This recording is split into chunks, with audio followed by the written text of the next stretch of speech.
Hi everybody, Jeremy Latchow here with Macatawa Unmanned Systems. Thanks for purchasing this course and going through the introduction to UAS night flying. This is good for a couple of things. One is a really good way to figure out some methods, best practices, standard procedures of doing night operations. We'll talk about that later. But first, it's a great way to get your training, your annual training for the FAA. To do night flying. So there's two ways to do that. We'll get into later to do night flying for through the FAA to be legitimate. But this is your training for how to accomplish that in different ways that you need to think about your night flying. So it's a little bit about basics, so we'll give you the overview of that. Macatawa Unmanned, we're partners with FLIR as well as DJI and some other dealerships. We have a lot of things going for us right now. We are the #1 training and development organization in Michigan.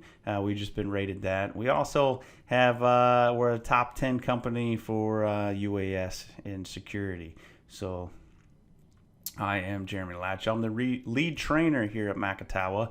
I'm the head training, and I'm a UAS pilot. Been doing it for about 4 years now. I'm a level 1 aerial thermographer, and I'm going to give you great insights into night flying because aerial thermography is definitely something you would use for night flying. I'm also a U.S. military guy, so those of us that are in the public safety realm or into the realm that I am with the Army, there's certain things that we need to think about when we're doing night flying to mitigate our risks to ourselves as well as property. So we'll go into both of those as part of this curriculum.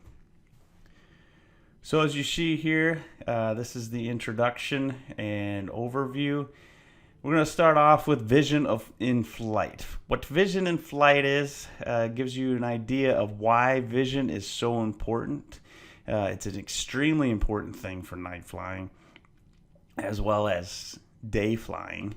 But at night in particular, it's a lot different than flying at day. And your night vision uses different cells in your eyes that make it, your blind spots are definitely different. So we'll go over that. That's the meat of the course. That's the part that the FAA is requiring every year that you take.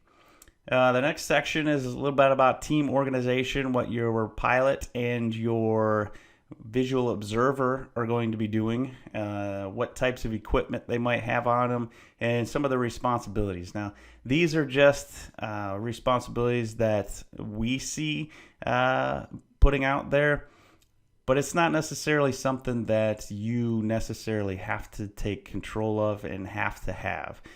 These are different ones that we just make recommendations. So mostly when it comes to team organization and types of equipment, they are recommended, but it's all dependent upon how you do your night waiver or your daytime waiver with the FAA. So those protocols are things that you have to develop yourself.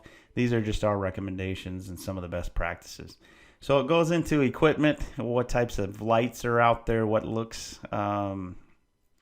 types of things that we use in order to mitigate the risk, and then planning for flight. What you do with your walkthrough, what do you look for? How do you identify those risks? Then we go into pre-flight check. Well, the rest is checklists. So pre-flight checklists, checklist while flying, and then landing. And then we will summarize the course. So with that, we'll get into vision of flight.